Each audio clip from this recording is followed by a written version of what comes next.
Hi, it's Kaylee, and I am unwell. I seem to have finally caught my husband's cold, so I am sniffly and fuzzy and just not feeling great. So I decided that I'm gonna spend my sick day restyling wigs because I just love it.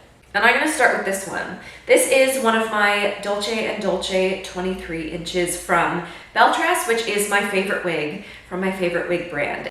It doesn't take a lot of wears before they're looking like all raggedy, before the ends are all fuzzy and they tangle really easily. And I feel like as much as I love my wigs curled, it's so much worse when they're curled. There's something about it, they just really bunch together and get really nasty. So it's time for this one to be redone. And I figured if I was gonna do a wig styling day, I might as well make a wig styling video and show you how I make these curls.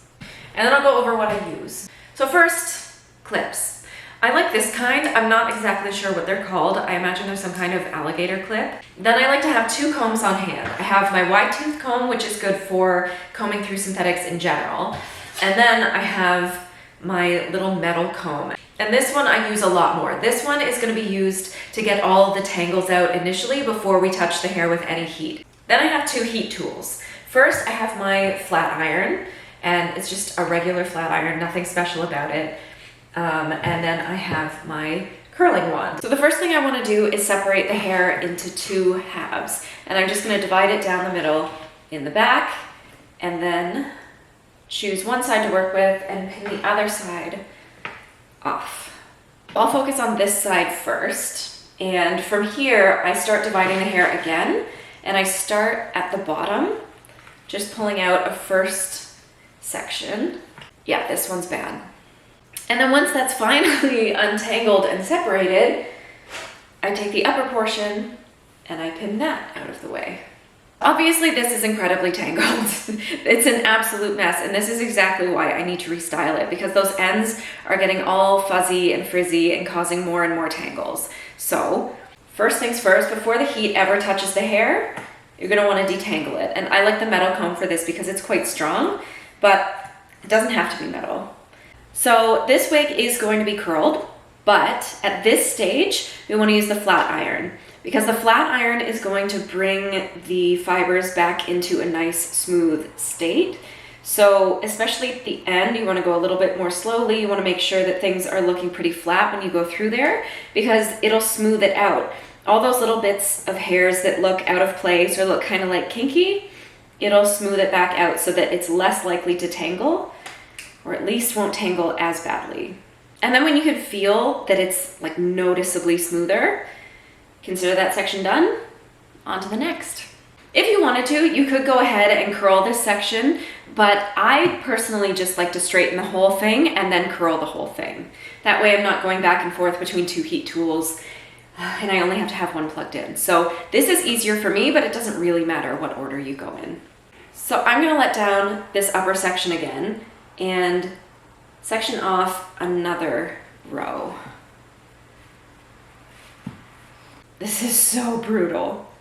I'm also gonna add another clip to this section underneath just to keep it out of the way so that it doesn't get caught back up in the main section. From this main section, I'm just gonna section off a smaller piece to work with. And again, go through with your comb and make sure that you get as many tangles out as possible. And then the flat iron, going through the whole length, especially focusing on the ends. And then we keep going. We just take the flat iron, do exactly the same thing as the first section, and we do that for every section throughout the whole wig until the whole thing is nice and smooth. Then it'll be ready for curls. And this is what it looks like when I'm all done with the flat iron. You can see that it's not totally straight. Some of these curls just kind of turn into waves and they didn't want to go flat, but it really doesn't matter because I'm just going to curl it again anyway. So the texture up here doesn't really matter. It's the smoothness that matters. And I feel like the ends are a lot easier to get through. They're not going to be perfect. Like the heat is never going to make it feel like it's brand new again, but it does make it a little bit easier to run your fingers through. It tangles a little less easily. So this is basically what I wanted. I'm gonna section this off basically the same way as I did before. Down the middle at the back, and then clipping off the one side I'm not working on. And on the side that I am working on, going underneath and separating out just enough for 1 or 2 curls. So this is about the amount of hair that I would use for 1 curl. It's not super thick. If I sort of twist it, it's a little bit thinner than a pencil. So it's not a really big section. I might do some bigger sections later on, but for the ones underneath, I feel like they fall flat the fastest, so I like them to have the most defined curl.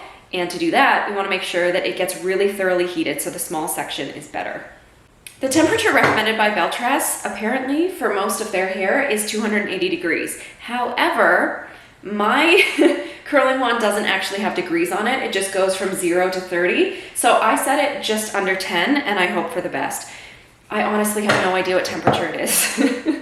If you don't know what temperature your tools are, just set it nice and low. And if it feels like it's not hot enough to make the curl, just turn it up a tiny little bit and keep going until you find a place where it works, but it's not destroying the hair. When I'm styling synthetic hair, I also like to use one of these. It's just like a heat-resistant glove. It's got these little dots of rubber all over it, and it really does help prevent burns. So because I like my curls away from the face going toward the back of the head, I'm working on this side. The part is over here. So I want my curling wand to be behind the hair, and I will wrap it around like this. It's good, I think, to get the hair looking kind of round. You don't want it flat or else it'll give more of like a ringlet, which is a totally different look. And I also leave some of the hair hanging off the end there so that it won't get curled. I feel like if the curl is really tight and defined right to the end, it looks a little more like formal, whereas if it has a straight end, it looks more casual.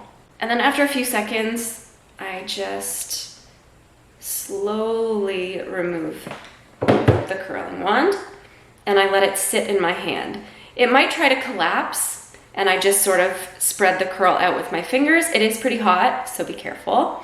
And then I just hold it in my hand until it's cooled a little bit, because the setting phase is what's really gonna keep those curls nice and crisp. Try not to squish it too much though, because if you even squish it a little bit into sort of an oval shape instead of a round shape, it will make the curl look a little bit wonky. Okay, so that's the little curl that I formed. And if we let it go, okay, the top often looks a little wonky, in some sections more than others. And then we have sort of a round, fluffy curl all the way down. I did want this to be a little straighter, but that's fine. I can always go in with the flat iron afterward and just flatten out the last couple inches of the lock. And then again, just like with straightening, I put a clip in the completed section and I bring this down to separate out another section to work on. And then again, I like to work from the back. So I'll separate a smaller piece out of that section I just portioned off. And I'll make the curl the same way. I'll put the barrel behind here and twist and wrap all the way down until there's about 1.5 to 2 inches on the end just hanging off. And then slowly, carefully slide off, reshape your curl, and just let it sit. You'll know you can let go of your curl once it feels a little bit cooler to the touch, but once it feels more like lukewarm, then you can let it go. And there we go. A second curl, nice and fluffy and round. So then to finish this wig, I'm just gonna keep going through that side, doing the same thing over and over and over. And then on the other side, I'll curl the hair in the other direction so that they both kind of, they're like opposites that meet in the middle of the back of the head. I don't know why I like it, I just like it that way. I will also mention that I do things slightly differently, or at least slightly more carefully when I get to the top of the head. With all the hair underneath, I try to get close to the wig cap, or at least as close as I can, but I'm extra careful with it on top. So I'm gonna move these pins over a little bit so they're out of the way, because I wanna be able to see that part and get nice and close to the wig cap. When I get to this portion, and on this particular wig, this is like the parting area, I like to take a much smaller portion, because some of my sections underneath are like 2 inches, maybe more than that high. And for this up here, I want like no more than 1 inch. And that's just so that when I'm curling these sections, they're nice and small. And I feel like that forms the curl a lot more nicely. One, because the smaller section means that the heat gets all the way through it and it tends to be shaped better in general, but it's also just better for getting nice and close to the root. So for this one, being to the left of the part, I'm going to put the wand behind it so that it wraps back toward the back of the head, and then have that little tail left off. And you can tell that the barrel of the curling wand is really close to the cap. I don't want to touch the cap just because some of the materials are synthetic and I don't want to cause any problems that way by holding it too close for too long. And then with this angle, it is a little trickier to get off of the curling wand. And then I hold that. And then if we just let that go, we have a tight, springy little curl. And you can see that little bit of something at the top. It will lay a little bit flatter once you're playing with the hair, but I like that. I like that little boost. I did say when I started that this is the kind of curl that I was aiming for, that I like it like semi-defined, but sort of round and fluffy. These ones underneath are looking a little more fluffy because I took bigger sections. So you can adjust them a little bit. If you want a looser curl, something that's more fluffy, more loose, more relaxed, you can start by taking a much bigger section. So this section is probably 3 or 4 times the size of this section. And this one looks defined now, but once you start playing with it, it'll be a little bit less. But this is a surefire way to get a less defined curl, or at least a fluffier look overall. So you still wrap it around the same way that you do with the smaller section. Same direction and everything. You hold it probably a little bit longer because with the thicker section, it's going to take a little bit longer for the heat to reach through to the fibers that are on top of that curl. And then again, once you've waited a little while, you take that off, reshape it in your hand, let it cool a little bit. But if you want it looser, you can let go a little bit earlier. Like if I let it go now, like that's sort of a wavy curl. So it's the same shape of curl, same sort of style. When you pull it, it looks more like a wave. It's just that it's a little bit looser because of the size of the hair section that we did and because we let it go a little bit earlier. So it hadn't really had time to set the same way that this curl did. So the main thing to take away is that if you want a tighter, more defined curl, you're gonna wanna take a smaller section and hold it while it's still hot until it has cooled as much as possible, as much as you can wait for. And if you want a looser curl, or like a wave sort of pattern, you're gonna wanna take a bigger section and not let it cool too far. Let it go when it's still a little bit warm. I'm probably gonna do somewhere in the middle where I do most of the wig with like a medium-sized curl, and then some of the top sections, I like to do the tighter curl, just, I don't know, fun and bounciness. And after like an hour and a half, I'm all done. I feel like styling synthetic hair takes so much longer than styling human hair just because of the cooling. But it's so worth it because this is what I'm left with. So this is the back, and you can see this is sort of where the divide is, where the curls kind of meet the 2 different directions.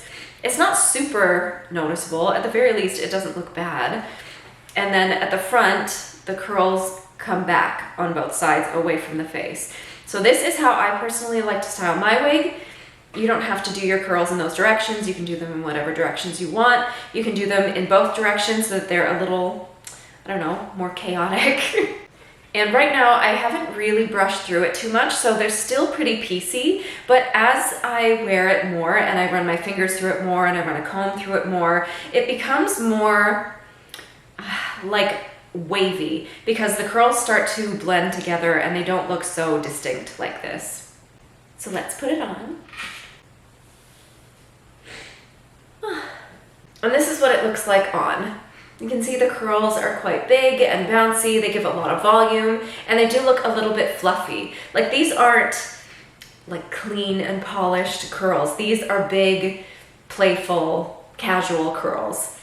I hope that was helpful, just getting a little peek into how I style my wigs, how I make this kind of curl in my wigs, and how to make similar ones too, because I did show how to make a looser version of this curl. I just was in the mood for this to be a little bit over the top.